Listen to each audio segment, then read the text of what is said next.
Now, this week, there seems to be an abundance almost of protests and resistance around the globe. Why is it happening? And why is it getting, of course, so little attention? Because most people don't cover the news, at least not international news. Here, let me take you through some of these. Kazakhstan. A new president was recently elected, and this is how the people there reacted. Watch.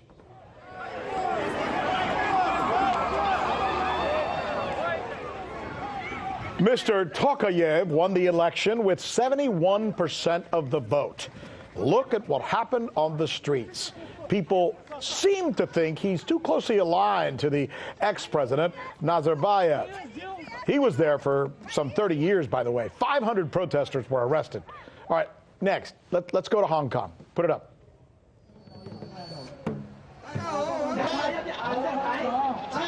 This one was really nuts. I mean, look at this. More than 1 million people take to the streets to protest an extradition law that allows China now to take Hong Kong citizens to face trial in the mainland. Not fair, say the people of Hong Kong, who feel like the days of China ruling over Hong Kong have long passed. And now let's do this. Let's go over to Albania.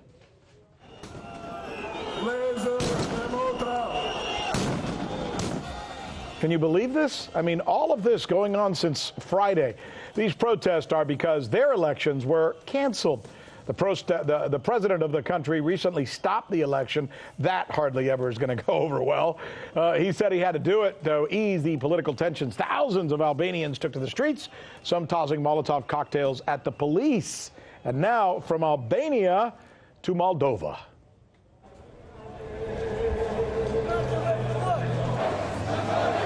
The protest here seems, milder, maybe more peaceful nonetheless. Look at the number of people that take to the streets here. They were called after the pro-Russian president was stripped of his duties.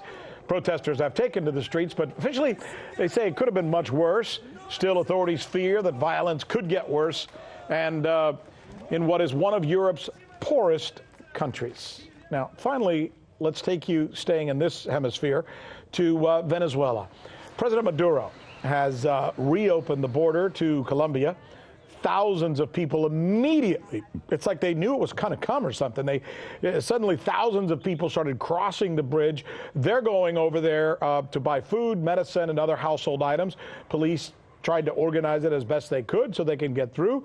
Violence has not occurred, but the situation obviously remains tense as U.S.-backed President Juan Guaido continues his claim, I should say, as the president of Venezuela. I know, it's confusing. Sounds like a perfect segment, doesn't it? All this going on in the world for John Jordan, who is, among many other things, as you know, a member of the Hoover Institution. All right. So, John, why don't we do this? Let's start with Kazakhstan, because I think a lot of people don't realize the size and the import of that particular country, both dimensionally and in terms of some very important geopolitics. Take it away. Well, first of all, Kazakhstan is the world's largest landlocked country. It's the 9th largest in area in the world and has the largest border with Russia. It also has staggering amounts of natural resources, oil, gas, and a wide variety of metals. It's had one president, Mr. Nazarbayev, since 1990 when it was independent. But as an economy, it's done very, very well. By the World Bank, it was voted it was determined to be the 40th most business-friendly climate in the world out of 190 nations. It's had 3.5% or better GDP growth for the last 3 years. Demographically, however, and maybe this explains the protests a little bit, it's a very young country population-wise. Half of the population is younger than 29 years old, and they've never known another president. And Mr. Tokayev, while he's taking the presidency, the old president, Mr. Nazarbayev, is still retaining the title leader of the nation, head of the Security Council, and leader of the party, and he names the national capital after himself.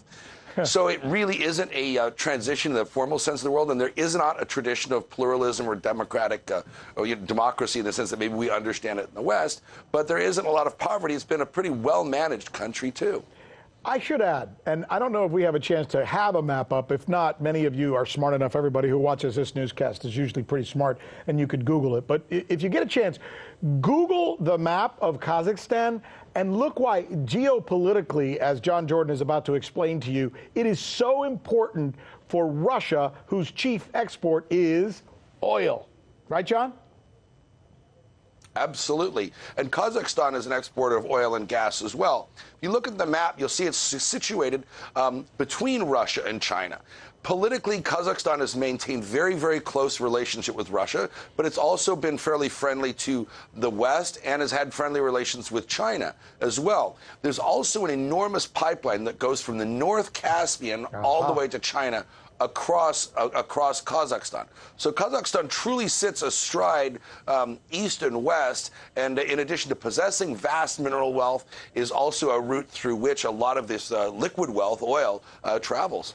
And finally, since you mentioned China, what a perfectly opportune moment to talk about Hong Kong. Apparently, some of the residents there are teed off about the fact that the Chinese seem to be able to think that they can extradite any citizen there and take them over to the mainland and put them on trial. They say, no, no, no, we're not going to stand for this. Explain that to us, John. Well, in 1997, the UK, Great Britain, handed over Hong Kong to Chinese rule. At the time, there was an agreement between the UK that for 50 years, until 2047, there'd be two systems, one country. That Hong Kong would retain its special status, would be more democratically ruled than the rest of China, and retain a lot of its free market characteristics.